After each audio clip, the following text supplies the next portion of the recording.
Hi, and welcome to Female Entrepreneurs Magazine, your go-to platform for ambitious women who are ready to take the business world by storm. I'm your host, Angel France, and each week we'll dive into the latest strategies, stories, and success secrets from the most inspiring female entrepreneurs around the world. Hi, and welcome to The Real Female Entrepreneurs. Today's guest is a former utility industry leader turned the extraordinary visionary coach and trainer that she is today. Known for transforming compliance, driving efficiency, and champion employee engagement, she has a knack for turning challenges into triumphs. Can't wait to hear this because we all have challenges and we all need to know how to change them into triumphs.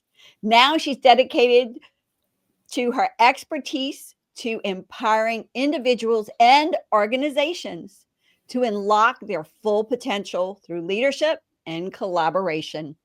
Help me welcome the transformative trailblazer, Lindsey Schiel. Hey, Lindsey. Hey there. Thanks so much for having me today. Oh, wow. You're just so impressive. How do you literally get into a corporation or with an individual and help them make these changes? Because change is so hard for people. It is so hard for people. And I'm excited when I get to come in and help people really look for different opportunities to change and then bring their teams along the way. So what it really means for me to do that is for me to come in and help individuals and companies really come up with like what is their goal, and then what types of metrics can we put around it, what types of ways can we share the excitement, how do we get everybody involved in the change, because really it's getting that buy-in from the ground up for things to really change and to stay consistently changed. That's true.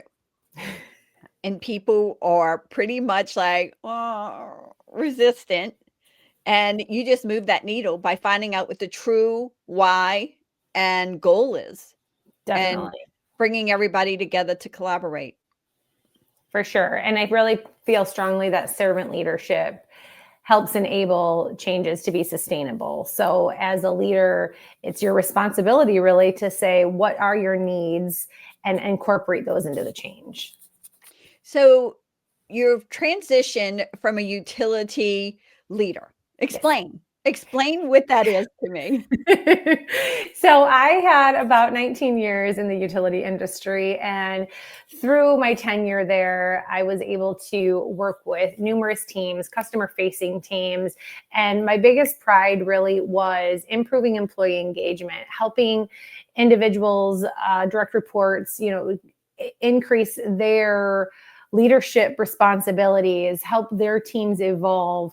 And so I was sitting one day and was really like, how do I do this on a bigger scale? How do I reach more people and really start this kind of revolution of everybody's a leader in every aspect of their life, and really help people understand the impact that they have on those around them and the positive impact they can have. So that's what inspired you to become the entrepreneur you are. Yes, ma'am. Something really had to flip the switch. I have a family of, I have a great husband. I have 4 kids, and my kids are getting older. And it really was the time that I have left with them is short. And how do I continue to inspire them as they're kind of deciding what they want to be when they grow up? And so that was a trigger for me to say, I've had a wonderful career in the utility, but I want to be a role model for them and others to really do something big for the greater good. So you have children. How many? I have 4 children. 4 children. Yes, ma'am. Wow. And they're from what age to what age? 16 to 8. So quite a range. And yeah, they keep us very busy. How do you balance your family life with your business and keeping it all together? That's that's a fun life. It is a fun life. It is a busy life. It's very fulfilling. It's really about priorities and how my husband and I choose to spend our time and giving back to our community. And a lot of that correlates to the things, the activities, the interests that our kids have and they participate in. And so we give back to our community in ways that benefits not only our children, but other youth around us. And so it's really just making those decisions as what's your priority at this season of life. And so do we always get it right? No. And I like to joke, there is no work-life balance. But my kids are a little bit older, so they're a little more independent. So for me to start a business, at this point versus 15 years ago was a little bit easier. I don't know that it's ever easy, but because they do have some of that independence. But really, it's, again, just prioritization of the things that you want to do and accomplish with your family and in your business. So do you find that having others help you is also another aspect of it as well? Oh, goodness, yes. You, as women and as mothers, I think we put so much responsibility on ourselves to try to do all the things and get it right every time. And I mean, if you are able, I have a lady that comes and cleans my house every 2 weeks, and that alone helps me to keep my peace, right? But you can't do it all alone. And we live in a community that we're very lucky that we have people that we're able to help and are able to help us as our children have grown. And you definitely need others to be successful in this life. So you just touched on also starting a new business when the children were a little bit older, correct? Yes, ma'am. What advice do you have for somebody who's thinking, okay, I really want to start my own business. I just don't know what to do, where to start. I'm a little scared. Any suggestions? Yeah, so I do. I think that the biggest thing, especially for women, is you need to trust your expertise. We all have a unique perspective. I bring some industrial engineering background. I, have 19 years in the utility business. It's really about cultivating the things that you know you can help people with, opening your mind to learn new skills. And it's scary, but it's very fulfilling and rewarding. It is. So just go ahead and jump in, right? Do it. Feet first. Just do it. I mean, I like to joke, people probably think I'm crazy that I left a very, seemingly stable role at a company that I had a long, relationship with. So I know people are like, she is off her rocker, but the excitement that I have and to learn new things at my age, and it's just very fulfilling, and it brings a sense of self-satisfaction that I wouldn't have probably had otherwise. That's true. But I don't think you're crazy. I think that you had different goals that you wanted to achieve, and you wanted to spend time with your children. Very much so, yes. Yeah. You wanted some freedom and flexibility that the other couldn't give to you at this time. Yes. And again, like, it's very much on my heart to help people in different ways than I've been able to. So it was all that packaged up right with a bow. Knowing what you've learned so far in business, would you go back and tell your 18-year-old self? Well, a lot of things, right? But just to take different opportunities that maybe don't necessarily align with what you think your path is, but to learn different things, because that might be that one thing that you can then go share with the world, even if it's different than what you think your plan is. So I work with clients and, they talk about, opportunities for development, learning that maybe the companies that they work with offer. Take as much of it in as you can, because that might be the thing that hits just right, where you're like, that's the skill that I have to get me from A to Z, or that's the transferable skill that I can then share with my community. And so just take in all of the opportunities that you're afforded and try to learn as much as you can. So we're still in first quarter.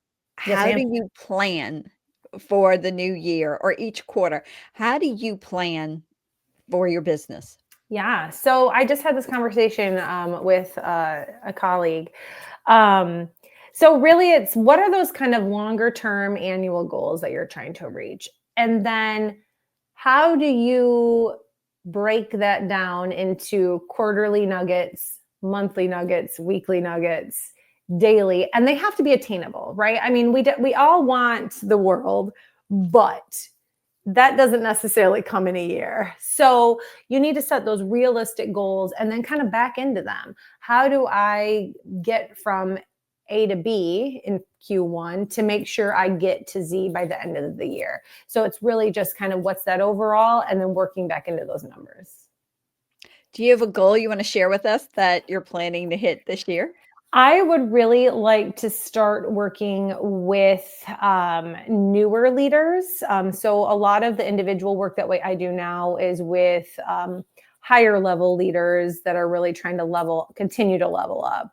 But it's on my heart also that, we put people into positions in different companies, industries, because they're really good at their job, not necessarily because they're good leaders. And how do we make sure they're successful in all aspects of their role? So that's one of the goals that I have, is to implement something for newer leaders that is attainable. That's really good, because the new leaders need what you have so they can actually take that and grow down the road. Right. And I know that, a lot of companies do have some type of development, but it's not always exactly what those individuals need. So something that, we can work on an individual basis, but get them some of the skills that they need in a timely manner. Did you customize it? Yes, ma'am. That's it. What is one key strategy that you've actually used to scale your business that maybe somebody would have said, oh no, that's not going to work? I feel like every day is an interesting experiment in trying to grow your audience. But I've tried all different things, but it's really, to me, like just being my authentic self. Like, I am not everybody's cup of tea, and that's okay. And so it's really just staying true to who I am and then finding my people. So just like anything in life, you attract those that you should attract, and I don't want to say repel, it sounds kind of negative, but right. And so it's really just staying authentic, even if it's not what you think might sell, or it's not what's kind of fitting into the cookie cutter of what's popular or working right now. It's really just continuing to like send my message out in the way that I send my messages out. And that is so true, because being authentic to yourself and only attracting those people who resonate with you is key. For the simple reason, I mean, I'm hyper. I'm a little wild child, and not everybody can handle me. I get it. Right. Right. So if you had a superpower for one day, just 24 hours, what would it be? Oh, goodness, a superpower. I wish that I could, for myself and others, especially those that I work with, clear all of the mental noise. So I think that we have so much going on every day in our lives, and we have all of these competing priorities, and we have all of these outside expectations, and it's really hard for people to really know what they need, what they want to be their authentic selves. And so if I could just give people, and again, myself, the piece of just clearing all of that, so everybody could become their best selves, that's what I would do. Can I just say, wow, because that would be a superpower. Just all that noise that goes on, huh? Yeah. That's a key. All right. One fact about you that not a lot of people know about you. So, like I mentioned, I have an industrial engineering degree, and I take engineering and lean manufacturing practices and implement them into like my normal life. I think there's so much to be said about like corporate best practices to put into the way you manage your household, your small business, even scheduling for your kids' activities. And so it's my nerdy hat being put on, where I say, how can we fix this problem? And integrate, something that you might not think otherwise and to be successful. Okay. So I'm a nerd at heart, so I understand. Okay. I really think that is not that bad of a problem. I Okay, love the good. fact that it's yeah. Well, I mean, we all are a little nerdy. I mean, being a female entrepreneur, you have to be a little nerdy. Right. Right. I mean, I'm totally that. So I fit the ticket. You fit the ticket. All right, a book. What is one of your favorite books? Oh gosh, I love everything Brené Brown. I think my favorite is Dare to Lead. I just think it's a good balance of research and practical leadership strategies, right? So the fact that she's integrating the information to kind of prove out why we can act in this way and the positive impact it can have is really a good one for me. It's a little nerdy, analytic, Yes. positive book. Exactly. Song. What's a favorite song? Oh, This Girl Is on Fire by Alicia Keys. I mean, why not, right? Like, what a good pump song for women, especially those that are trying to do big things. That is like one of a song I like to sing. And I'm like, that girl is on fire. Yes, sing it, get it, yes. Right. A favorite quote? I like the one by Amelia Earhart. The most difficult thing is the decision to act. The rest is merely tenacity. So I just think it's, to like pull the trigger is like sometimes the hardest part, right? It is. It is. That one's a really good one. I'll have to add that one to my wall. Yes. How do you stay motivated? So my kids are a big motivation. The positive impact that I have for those that I work with, really just like helping people have wins. So, and it might not even be like, I made $1 million, which, but just even those wins of a client gets clarity as to what their next steps are. And to know that I had a piece of that with them and was able to help them to get that is really what keeps me motivated. It's just those kind of little daily wins to say like, we are getting great together. Oh, that's nice. I like getting We Are Great Together. That is a really good title of a book or anything. Oh my word. Don't steal it. I'm not. It's yours. So you need to go copyright that now. And right.